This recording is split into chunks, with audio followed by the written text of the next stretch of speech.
Hey people, Dr. Kit the Bee Babette here for another week's episode of Ask Me Anything. Sorry, that's my kitten in the background doing zoomies.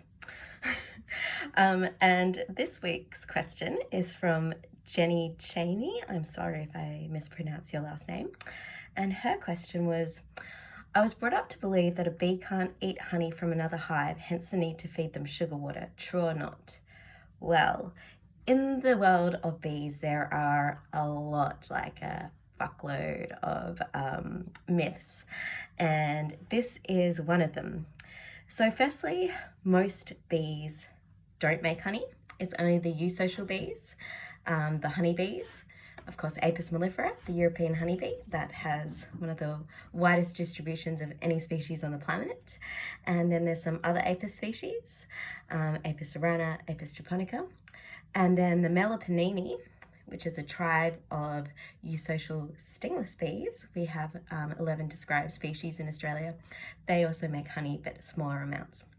So getting back to the honey question. So honeybees can definitely eat honey from other hives, and beekeepers can give their hives honey to supplement their honeybees if their honeybees aren't getting enough honey. It's actually better than sugar water because sugar water is sort of like junk food. So honey is plant nectar that has had the excess water evaporated off it by the bees and some enzymes added by the bees, and it's stored as a surplus in the hive. And it's much more healthier than sugar water because sugar water is just water and sucrose, whereas nectar has multiple types of sugars, fructose, glucose, some maltose, various sugars, and their sugar composition varies according to the plant source, but it's got these different sugars in it, and it also has other micronutrients. It has some antibacterial properties, especially honeys like from leptospermum, which has MgO, a big name of a chemical compound that I can't pronounce, but shorthand MgO, which has antibacterial properties. Also other honeys have hydrogen peroxide, like the Jarrah honey, which also has antibacterial properties. So the honey made from the plant nectar is much healthier than sugar water. Honeybees will even try and sometimes steal honey from other hives, and if a beekeeper puts out a frame, a wax frame with honey in it, honeybees will try and take the honey from that frame, but usually they don't try and take the honey from other colonies because, you know, it's their store and there's heaps of worker bees and guard bees that will attack any bee from a different hive trying to get into their hive. In addition to some bees sometimes stealing honey, what's a really cool observation is our Megachili bees. They will sometimes go to honeybee colonies, especially Megachili deanie. I don't know why that little bee loves going and stealing not honey, but resin.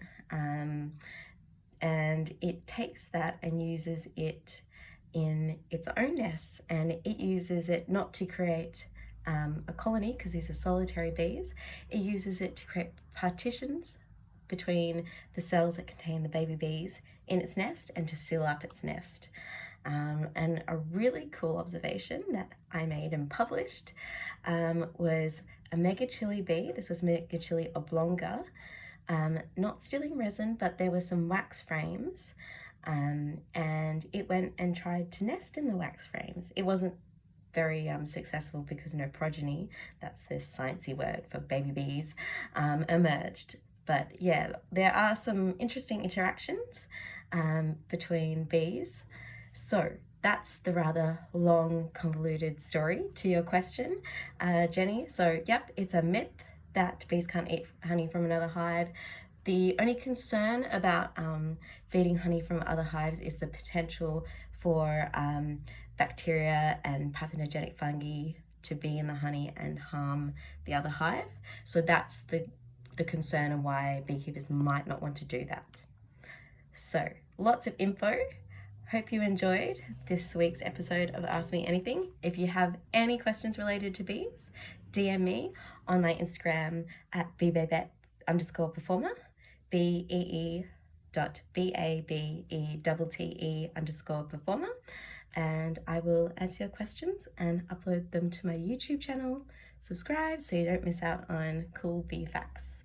Also, if you want, bee merch, head to my Redbubble store. This t-shirt here, Let's Get Fuzzy, is available, as well as plenty of other cool designs on t-shirts, as well as caps, as well as dog bandanas and heaps of other stuff.